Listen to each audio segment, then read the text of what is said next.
கனியாமூர் கலவரம் தொடர்பாக சிறப்பு புலனாய்வு போலீசார் விசாரணைகள் உண்மையாகவும் நேர்மையாகவும் பதிலளித்துள்ளதாக ஸ்ரீமதியின் தாயார் செல்வி தெரிவித்துள்ளார். கள்ளக்குறிச்சி மாவட்டம் கனியாமூர் தனியார் பள்ளியில் கடந்த 2022ஆம் ஆண்டு பள்ளியின் 3வது மாடியில் இருந்து மாணவி ஸ்ரீமதி குதித்து தற்கொலை செய்து கொண்டதாக வழக்கு பதிவு செய்யப்பட்டுள்ளது. இந்த விவகாரம் தொடர்பாக தமிழக அரசு சிறப்பு புலனாய்வு குழு அமைக்கப்பட்டு விசாரணை நடைபெற்று வருகின்றது.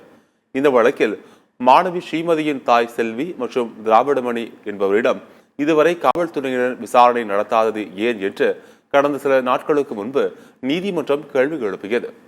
மேலும் இந்த வழக்கு விசாரணை வரும் 3ஆம் தேதிக்கு ஒத்திவைத்து நீதிபதி தீர்ப்பளித்துள்ளார். இது தொடர்பாக திராவிடமணி என்பவரிடம் நேற்று போலீசார் விசாரணை நடத்தியுள்ளனர். இந்நிலையில் இன்று கடலூர் மாவட்டம் வேப்பூர் அருகிலுள்ள பெரியநசலூர் கிராமத்தில் உள்ள ஸ்ரீமதியின் தாயாரிடம் சிறப்பு புலனாய்வு குழு போலீசார் சுமார் 2.5 மணி நேரம் விசாரணையில் ஈடுபட்டனர்.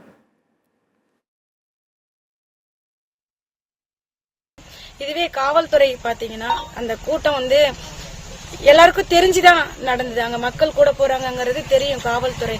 ஆனா காவல்துறை பாத்தீங்கன்னா ஆரம்பத்துல பசங்களை பள்ளி சொன்ன ஒரு காரணத்துக்காக பள்ளிக்கூடம் நம்ம கலவரம் பண்ணன மாதிரி நம்மளுடைய இதை காமிச்சிரும், அதனால பசங்களை விட்டுருங்க, நாங்க ஆரம்பிக்கிறோம், பசங்களை உள்ற விட்டுருங்க, ஸ்ரீமதியோட அந்த மரணத்தை நம்ம மறைச்சிட்டு திரும்ப பள்ளி இந்த மாதிரி ஆயிடுச்சு அப்படின்ற ஒரு போக்கஸை கொண்டுட்டு போனா மக்கள் ஸ்ரீமதியை மறந்துடுவாங்க அப்படிங்கறதுதான் பள்ளியோட முழு நோக்கமா இருந்துகிட்டு இருக்கு.